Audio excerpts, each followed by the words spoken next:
Welcome back, adventurers. It's been a while. I had a lot going on during the holiday season, including some periods of illness, and combined with these last two families being somewhat tricky to write, this has taken longer than I had hoped. But we're here now, and I am so happy you are here.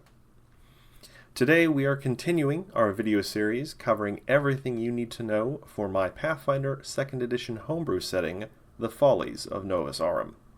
In this video we will finish exploring the 8 families that control the city. If you have watched any of my previous videos on the families, skip to the timestamp on the screen to skip over the kind of introductory and explanation of the families. Otherwise, here we go. An important note right at the top. While these organizations are called families, almost none of them are actually based on any sort of bloodline or lineage. They are mostly referred to as families because the first one to be formally founded, the Nacelli, did spring up from a family. The others are mostly groups of individuals united by a common goal, an ideology, or just the kind of business they are in. Outside of the higher-ups in the Nacelli, being born to members of a family does not guarantee you membership. Many children do go on to work for the same family as their parents, but is not guaranteed or automatic. These are not sworn houses of the old days. They are more like corporations or unions. Also, I wanted to mention the concept of favored subclasses. These are the custom subclasses I am making, and each family has one tied to them. These are subclasses that are either found in great numbers in a specific family, or that they pursue due to their skill sets. Not every fortune-kissed sorcerer is part of the Nacelli, but a lot of them do end up working for them, and they have a fondness for the subclass. These subclasses are a work in progress, so I will be only outlining the concept behind the subclass for the moment, with the proper rule set coming later, probably in their own video. And lastly, and this is important, players do not have to align themselves with one of the families. The families are there as options, not inevitabilities. Also, it is not unusual for citizens to have one foot into one family business and the other in a different one. Many institutions in the city are often sponsored by a combination of families where their interests overlap. Casadina artisans work with Babylos builders to create statues and interior design. The libraries, schools, and the university are collaborations between Icarith, Cyrnel, and Sasharan educators, to say nothing of the myriad trade schools of the Babylos. Finding oneself with one foot in 2 or more worlds is not unheard of, and not even necessarily frowned upon, most of the time. You can work for a family without pledging your absolute loyalty to them. They are well aware many are just looking for a job and income. That being said, for those who are willing to show long-term exclusive commitment to a particular family, there are rewards aplenty. Loyalty is made of diamond, not gold, so the saying goes. But let's discuss the 2 specific families that this video will feature, the Zephirinti and the Argenrath. The Mavericks and Daredevils of the Zephirinti League would tell you that, of all the families, there is one thing only they can offer you: freedom, with an asterisk. They are the faction that seemingly boasts the most choice and opportunity in how to work with them. They despise structures like the rigid family hierarchy of the Nacelli or the unyielding traditions of the Babylos. If someone has a good idea in the Zephirinti, they aren't afraid to share it in front of their comrades, and loudly, and they will be given a fair hearing. And this all makes sense considering their origins. Before they had their current name or any sort of guiding purpose, the Zephirinti were the outcasts, the rejects, and to many, the failures. Anyone who couldn't make the cut with the other nascent families, or simply couldn't stand the island's rules, structures, or restrictions, found their way to small camps or group homes of people in similar situations. They pooled resources and did odd jobs to help keep themselves fed and clothed. For a time, this arrangement worked for the scattered groups across Rubbleport, and these people, brought together by circumstance, began to call themselves the True Family. They even began to develop their own sort of underground culture and traditions. Parkour races through the rubble of the old city became a favored pastime and became heavily associated with these outcasts. But as time went on, and as other factions began to solidify and strengthen across the island, one of their number had the vision to realize that the nature of the society on the island was changing, and the first family would need to take a more active role in shaping their fates, lest they be absorbed against their will or simply crushed. This visionary, Madeline Zephirinti, could see that if they and their fellow outcasts wanted to continue living the life of their choosing, they needed to carve a niche into the society that was forming on the island. They needed to be useful if they wanted to stay independent. For a group that valued freedom and rejection of norms and structures, it was a hard sell, and many left to form their own small splinter groups. But those who stayed agreed to try and balance structure and freedom. Thus, the Zephirinti League was born. Leveraging their knowledge of the island's terrain and their long love of races, this new patchwork family quickly became the primary provider of messengers and couriers. They also began to realize, with all their members running back and forth across the island, they came into a lot of interesting and sometimes useful gossip. This eventually led to the founding of the island's first news publication, the Herald. This was quickly followed by mostly friendly competition in the Gazette and the Banner. In the present day, these are the big three of the city's newspapers, and they each compete to see who can be recognized as the most authentic and grassroots. It helps that they have a centuries-old deal with the Icarith to be supplied with printing presses. It is important to note, another signature belief of the Zephirinti is that competition not only keeps you sharp, but keeps you honest.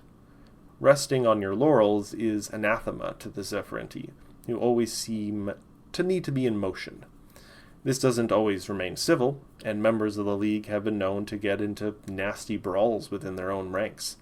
But this is allowed as long as it doesn't get out of control, as the Zephirinti are fond of passion, wherever it can be found. The League will also tell you they are the only thing standing between the city and its people and being completely subsumed by the culture and ideas of the other more controlling families. This is because, other than their courier and newspaper focus, the Zephirinti, more than any other family, will dabble into the businesses of other families, with their own counterculture flair. They are the only ones challenging the Casadina in art and fashion. They are the only ones defying the Nacelli with their underground boat racing. They are the only ones willing to try their hands at home and appliance repair without Babylos or Icarith clearance.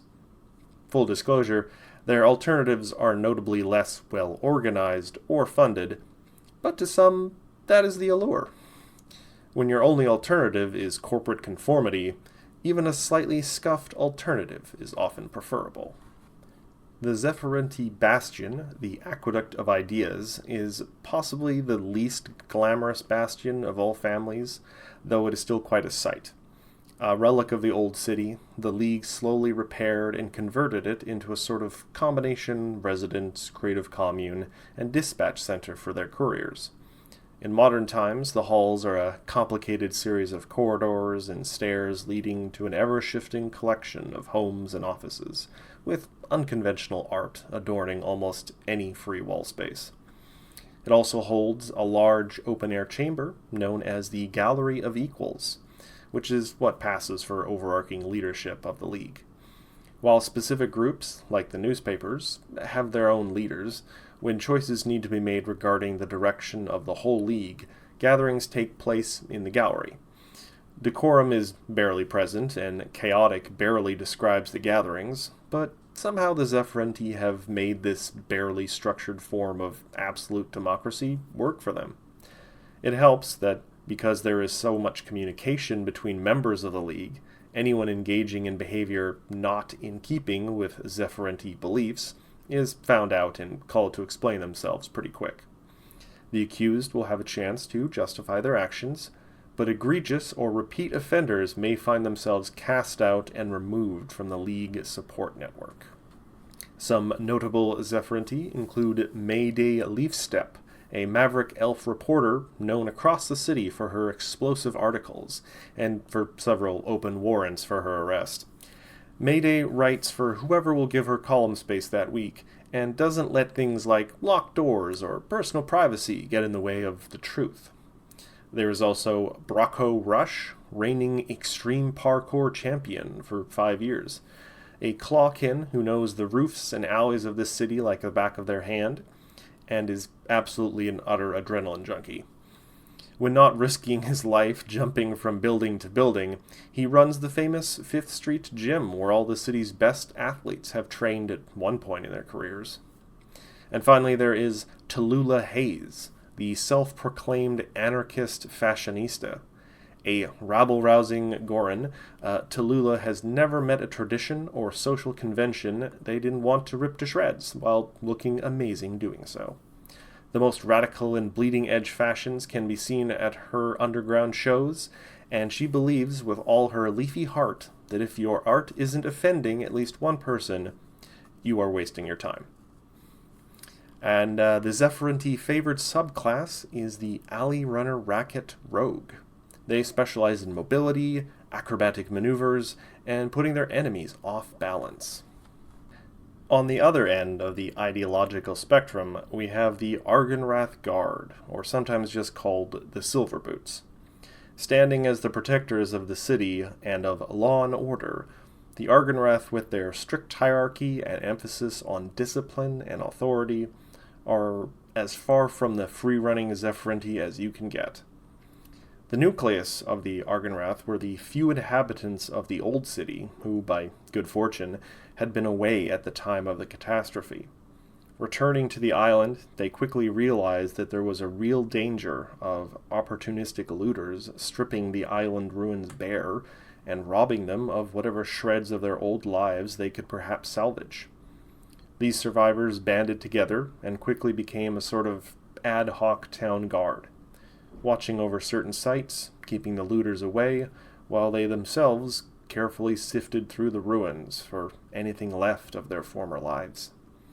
Even months later, after recovering basically all they could, they continued in this duty, either out of stubbornness or just having nowhere else to go. Keeping order and the new family that they had found, it was all some of them had now. Eventually, one of their number, Ghaarl Argenrath, saw a sort of opportunity. After speaking at length with several of the other groups on the island, these self-appointed town guards were granted a sort of legitimacy. It was a win-win for the other groups that would become the larger families. They benefited from the law and order the Argenrath would provide, but they themselves didn't have to shoulder the responsibility. This agreement was, however, not entered into without some safeguards in place. The supplies the Argenrath needed to do their work, and the money they would pay its members, would come entirely from a fund that was paid into equally by each signatory of the agreement, which came to be known as the Rubble Guard Charter. By the same agreement, the Argenrath would be forbidden from accepting rewards or any sort of reimbursement from anyone they helped in the course of their duties. This was done in an attempt to prevent favoritism or from any sort of protection racket from forming. The core idea being they were being supported and supplied so they would protect the island, not any individual faction or business. And the Argenrath have taken their duty seriously, being both proactive and creative when it comes to keeping the island and its inhabitants safe. Possibly the biggest test of their commitment came about 110 years ago, when a pirate deserter came ashore at Rubbleport and requested an immediate audience with the protectors of the island. He explained to the Argenrath that a pirate fleet was planning on raiding the island now that it is becoming prosperous. They were waiting for a heavy fog that was to mask their approach, then spend the night anchored not far offshore before attacking at first light when the fog lifted. Immediately, several Argenrath watch captains suggested evacuating the civilians to shelters and preparing defenses, but one had an idea. He had an urgent meeting with some contacts in the Nacelli, asking for the assistance of several of their sea clerics. Several nights later, as the pirate fleet waited in the fog offshore, an elite task force of Argenrath, with silver water-walking charms on their boots, slipped silently into the fog. Methodically and with utter stealth, they went from ship to ship and dispatched the pirates. This came to be known as the One-Night War, and is often brought up by the Argenrath when anyone starts giving them lip. It's also why they are occasionally called Silver Boots, for the charms they used that fateful night. Now, this does paint a picture of the Argenrath as heroic defenders of the island and of law and order, but things are not so cut and dry, especially not in the modern era. As time went on, as the city grew larger and maintaining order became a more complicated and challenging endeavor, the Argenrath began leaning into what had always helped them weather tough times: their hierarchy, their chain of command. New recruits were told again and again that in order to best do their jobs, the best thing they could do was follow orders. The captains can see the big picture after all, so they know what to do. Following orders and everything will be fine, so they say. This, unfortunately, has instilled into the Silver Boots a culture of unimaginative and inflexible guards and officers, unwilling to handle situations with nuance, and rather by rules that may or may not be adequate for unique situations. Times may change, but the Argenrath have seemingly deliberately chosen not to change with them. And another issue has only become more pronounced in the modern era. With the division between family and independent factions and businesses only more pronounced in the modern era, the flaws in the original Rubble Port charter system have begun to bear terrible fruit. While ostensibly the Argenrath are meant to serve and protect the whole island equally, the fact remains that the fund that supports their entire family is being supplied by the other 7 families, and those families are very protective of their interests these days. Basically, while the Argenrath will investigate a break-in at a small independent grocery store, if a fancy boutique across the street that has connections to the Casadena is vandalized, the boutique is likely going to be their higher priority.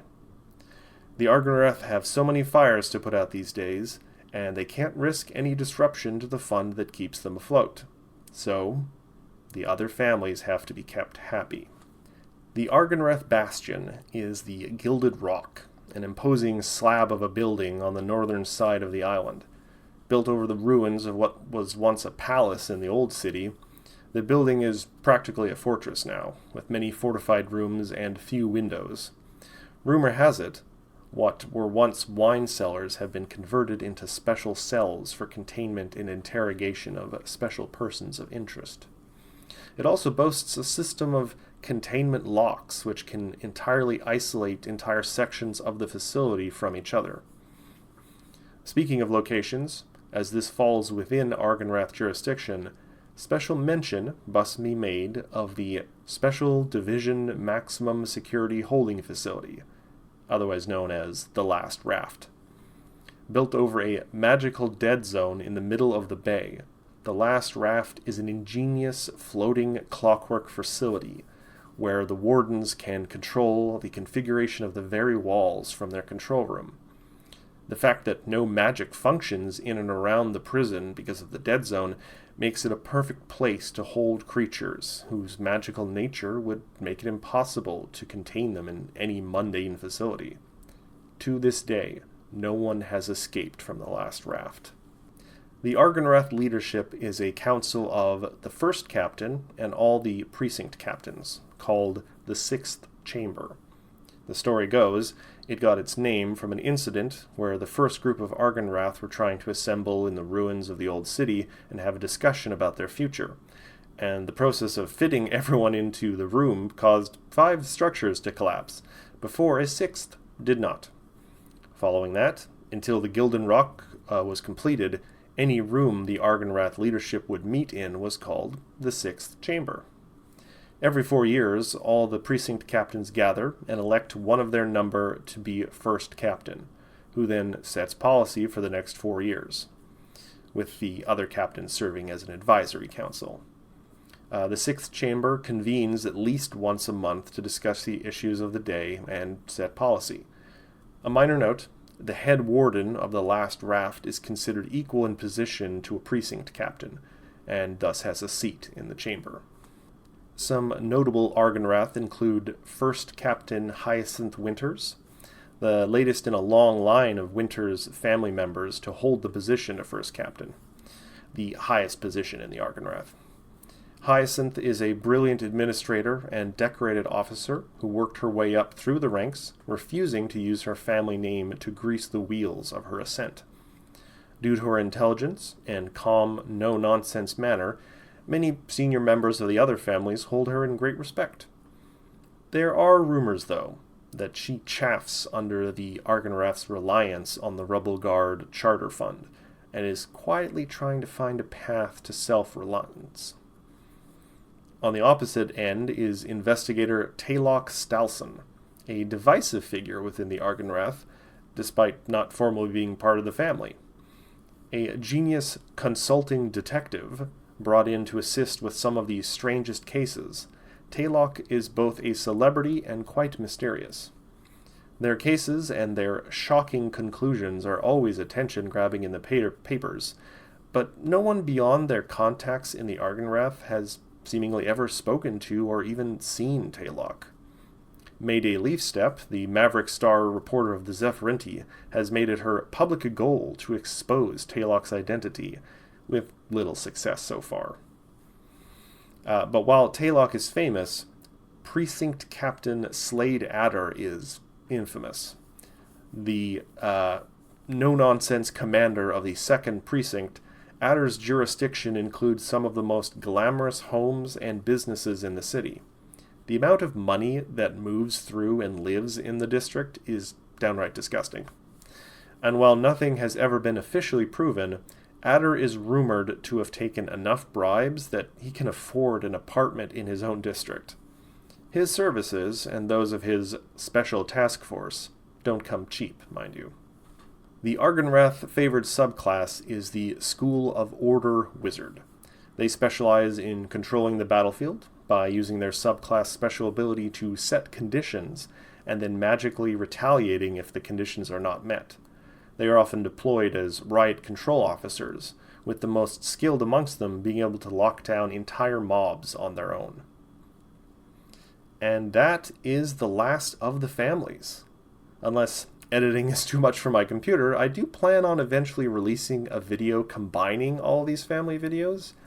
But for the next video, I will be diving into more detail on the city overall, including possible story hooks and the underlying conflicts that exist in the modern-day Novus Aurum. If you want to be alerted to when this next video is released, like and subscribe, and most importantly, if you have questions, please be sure to leave them in the comments. I will try and address any comments in the next video. Thank you all for watching, and I'll see you next time. Bye.